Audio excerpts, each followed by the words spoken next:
wanadamu. Mungu wa mbinguni atatupenda sana wanadamu, imekuwa ni kawaida yake na hatoacha.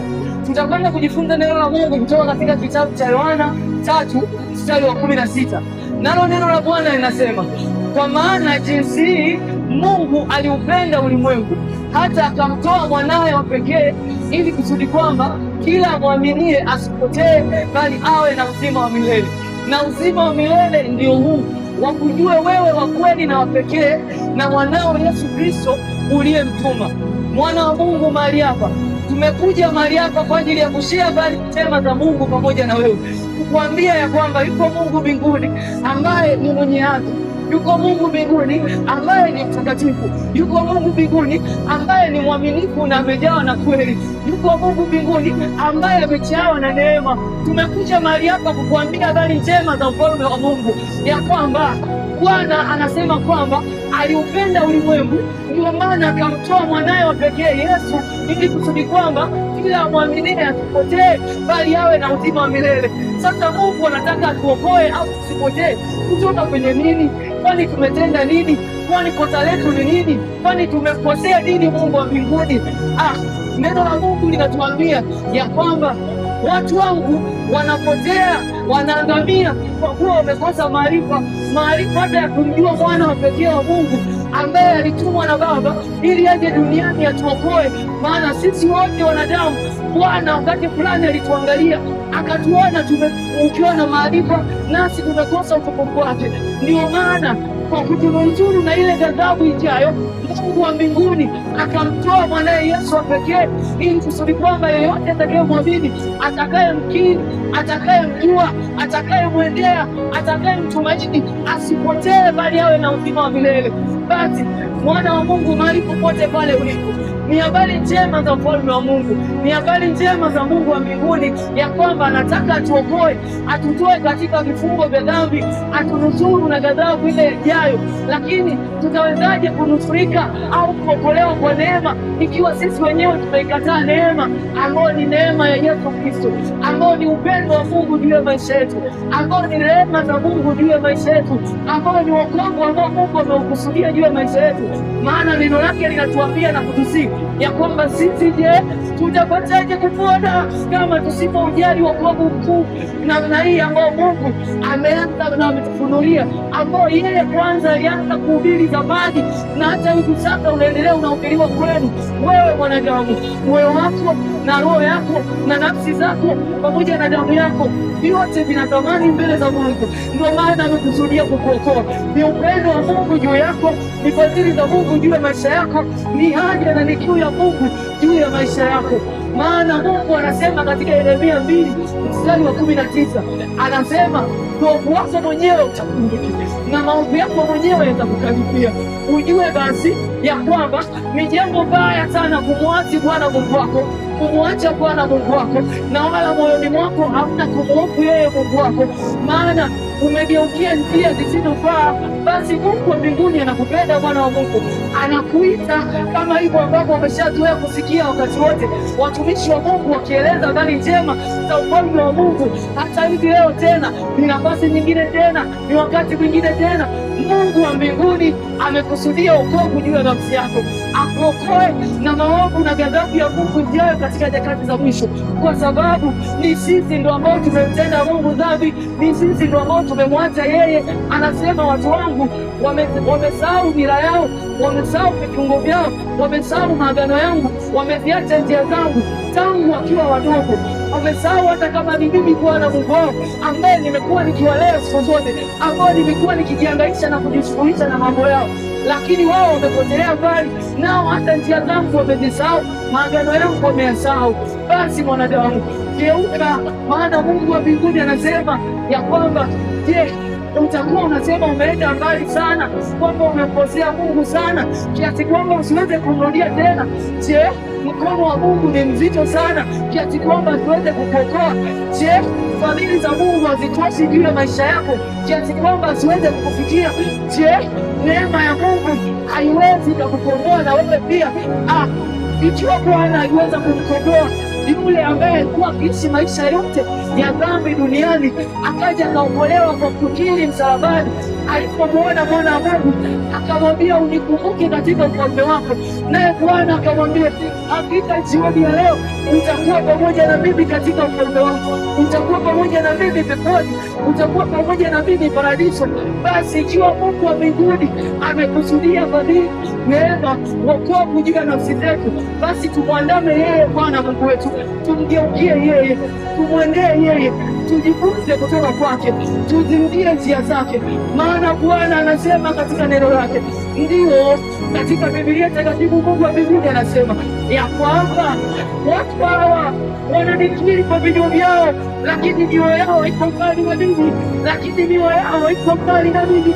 Basi mwanadamu, ichunguze njia zako, tafakari mienendo yako. Je, na wewe ni mmoja kati ya hao watu ambao Mungu wa mbinguni anasema wanamkiri kwa vinywa vyao, lakini mioyo yao iko mbali na yeye? Wanasema wanakwenda kanisani, lakini hawayatendi ya Bwana. Wanasema wanakwenda ibadani, lakini hawazifuati njia za Bwana. Wanasema ni Wakristo, lakini mioyo yao iko mbali na mimi, hawanitii kwa mioyo yao. Usiwe moja kati ya hiyo kundi, mwanadamu. Rudi kwa Bwana, nirejee mbele, mgeukie yeye. Bwana ana rehema, Mungu wa mbinguni anafariji. Yeye Yesu atakusamehe, hakika atakusamehe, tena atazitakasa dhambi zako. Maana anasema ya kwamba ijapokuwa dhambi zako zitakapokuwa nyekundu kama damu, Bwana atakusafisha nazo zitakuwa nyeupe kama theluji. Ijapokuwa dhambi zako zitakuwa nyekundu kama bendera, Bwana atazisafisha zitakuwa nyeupe kama sufu. Basi mrejee yeye Bwana wa Mungu, mgeukie Bwana Mungu wako. Elewa basi mwanadamu, kama unavyoamini ya kwamba haukujileta mwenyewe duniani, basi kumbuka ya kwamba ni mapenzi ya Mungu wewe uje duniani. Basi kumbuka sheria na neno lake, basi kumbuka maagano na mafundisho yake. Maana Mungu anasema, watu wangu wamevunja maagano yangu, wamepotea mbali na njia zangu, wamezikataa njia zangu, wameacha maagizo yangu, wamepuuza neno langu. Hata walipokuwa wakilisikia kutoka kwa walimu niliowapa, bado katika mioyo yao hakukuwa na utendaji kazi, wala hawakutafuta uso wangu. Basi kwa ajili ya hayo yote, mwanadamu, mgeukie Bwana Mungu wako. Umeshazoea na umeshasikia mara nyingi watumishi wengi sehemu nyingi wakihubiri habari njema za Mungu. Basi kumbuka na utambue ya kwamba hiyo yote ni sauti ya Mungu. Anakuita mwanadamu, anakutafuta mwanadamu, anasema, njooni kwangu ninyi nyote msumbukao na kuelemewa na mizigo, nami nitawapumzisha. Maana nira yangu ni laini na mzigo wangu ni mwepesi. Njooni kwangu ninyi nyote mnaosumbuka na kuelemewa na mizigo ya dhambi. Yupo Mwokozi mbinguni ambaye anasema, zamu yao wanaopotea, nafsi zao wanaoangamia, ndio nguo zao wale waliokuwa katika mashimo zina thamani sana mbele zake. Basi mrejeeni Bwana Mungu wenu na mkumbuke Mungu wa mbinguni, yaani Yesu Kristo mwana wa Mungu. Yeye ndio njia, yeye ndio kweli, yeye ndio uzima. Yeye mkumbukeni yeye, yeye ndio anao uzima milele. Anasema, kama vile ambavyo ndani ya Baba yangu kuna uzima, ndivyo hivyo pia nami ndani yangu umo uzima, atakupatia. Anasema, njooni kwangu ninyi nyote mnaolemewa na kusumbuka na mizigo ya dhambi, nami nitawapumzisha. Mkumbukeni Bwana Mungu wenu. Maana ni neno hili moja la kuaminika, nalo ni la kule, ya kwamba alikufa kwa ajili ya dhambi zetu, ya kwamba alikufa kwa ajili ya maovu yetu, ya kwamba alikufa kwa ajili ya hatia zetu, ya kwamba alikufa kwa ajili ya usalama na amani yetu, ili tupate kuwa na amani. Basi Bwana alibebesha maovu juu yake, ili tupate kuwa na amani, ili tupate kuwa na uzima wa milele. Basi mwana wa Mungu alibeba ghadhabu ya Mungu, ambayo ni sisi ndio tuliomkosea Mungu mwenyewe. Mrejee yeye, mgeukie Bwana Mungu wako, nawe ukumbuke ya kwamba haujajileta mwenyewe duniani. Na kama haujajileta mwenyewe duniani, basi aliyekuleta ana amri juu yako, aliyekuleta ana mamlaka juu yako, aliyekuleta duniani analo neno juu yako, anayo maagizo zaidi yako, anayo miongozo ya wewe namna ya kuishi duniani. Mgeukie Bwana Mungu wako, mrejee yeye, mtegemee yeye, mrudie yeye. Maana kwa wakati fulani Mungu anasema alishawahi kuzungumza na Yeremia katika Yeremia 3 mstari wa 18. Bwana anasema nikawaza, nikafikiria, nikasema katika moyo wangu, ninawezaje basi kumfanya mwanadamu, ninawezaje basi kuwafanya watu walionikosea na kuniasi mimi kuwa wanangu, kuwa sehemu ya wanangu, kuwa watoto wangu, ili niwape ile nchi inayopendeza, niwape ule ulinzi wa milele. Basi wataniita baba, nami nitakuwa baba yao. Sasa ikiwa Mungu aliwaza haya tokea zamani ili atuokoe wanadamu, ndio maana anakuja na anasema, neno hili anashuhudia mtumishi wa Mungu Yohana, anasema yaani kwamba kwa jinsi hii Mungu aliupenda ulimwengu hata akamtoa mwanaye wa pekee, ili kusudi kwamba kila amwaminie asipotee, bali awe na uzima wa milele. Na uzima wa milele ndio huu, wamjue Yesu mwana wa Mungu wa pekee na wa kweli, yeye aliyetumwa na Baba.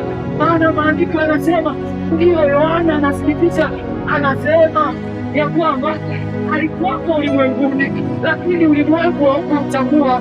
Alikuwako kwake, lakini walio wake hawakumpokea, bali wale wote waliompokea Mungu Yesu aliwapa uwezo wa kufanyika watoto wa Mungu, ndio hao waliaminiwa jina lake, yaani ndio hao waliokiri na kumpokea.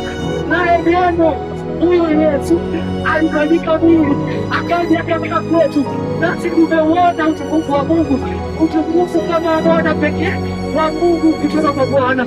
Basi mara zote tunaposikia neno la Mungu na amri za Bwana, tukumbuke ya kwamba ni maagizo ya Mungu juu yetu, ni maagizo ya Bwana Mungu juu yetu ili atuokoe. Bwana anatupenda, Mungu wa mbinguni anatupenda, Yesu anatupenda na amekusudia wokovu wa nafsi zetu, wokovu wa maisha yetu, wokovu wa njia zetu. Tumwendee yeye, tumkiri yeye, tumtumaini yeye. Wewe ambaye mahali yako bado hujamtumaini Yesu, unaweza ukafuatisha maombi haya mahali yako hapo ulipo. Unaweza ukafuatisha maombi haya mahali yako hapo ulipo. Unaweza ukafuatisha maombi haya kwa ufupi sana.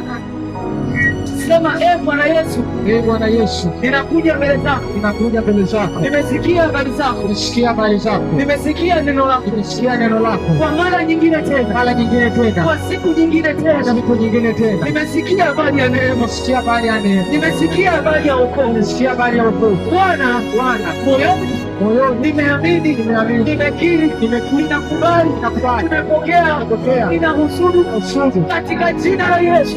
Ninakiri moyoni mwangu ya kwamba Yesu huyo mwana wa Mungu ni Mwokozi, nami ninampokea. Bwana Yesu, futa jina langu katika kitabu cha hukumu, uliandike jina langu katika kitabu cha uzima. Ninakupenda, ninakukiri, kuanzia leo ninakuamini. Mahali hapo nitakuombea neema kwa sekunde chache. Bwana Mungu wa mbinguni, Mungu wa habari njema, Mungu wa injili, Mungu wa wokovu, Mungu wa msamaha, Mungu wa rehema, Bwana Mungu ambaye wewe ghadhabu haitadumu milele mbele zako, kwa kuwa umejawa na rehema juu ya watu wako.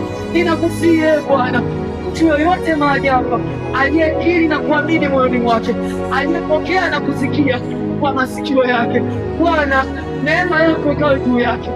Roho ya habari njema na wokovu, roho wa neema na rehema vikaweze kufuatana naye siku zote kuanzia hivi leo. Ninaomba neema yako Bwana ikaweze kuwa pamoja na watu wako mahali hapa, na yeyote aliyesikia hata neno moja, kwa kuwa wokovu wako umefungamanishwa katika kuamini tu, nao watu wako wamesikia nao wameamini. Ninakusihi Bwana Mungu wa mbinguni, katika jina la Yesu Kristo nikiomba nikiamini na kushukuru mbele zako mtakatifu, Bwana Mungu wa wokovu. Amen.